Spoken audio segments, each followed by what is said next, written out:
Giuseppe Bosco, da 9 anni presidente del Catania Beach Soccer. Insomma, avete preso la vostra 8ª qualificazione alle finali, primi in classifica, miglior difesa, imbattuti. Meglio di così, che premesse sono queste per le finali Terracina?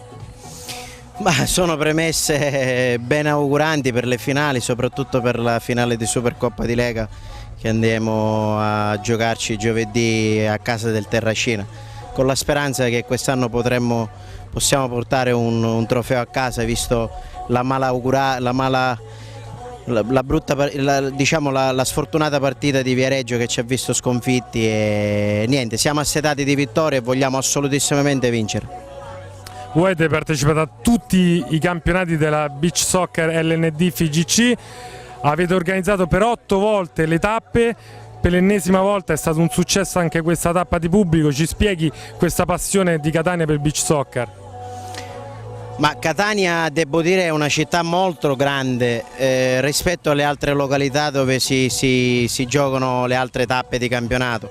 Catania è una città che agglomera quasi 1 milione di abitanti. È difficilissimo far entrare uno sport minore nel sangue dei cittadini. Abbiamo fatto sicuramente un grandissimo lavoro, abbiamo fatto sicuramente tantissimi sacrifici.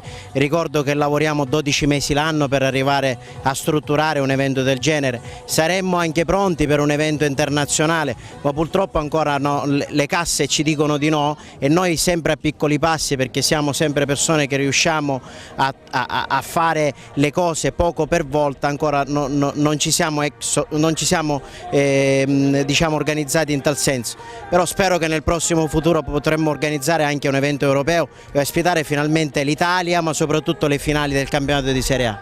Lei è un profondo conoscitore del beach soccer. Per chi volesse fondare una società, che consigli può dare? Dei consigli basilari per iniziare a fondare una società di beach soccer?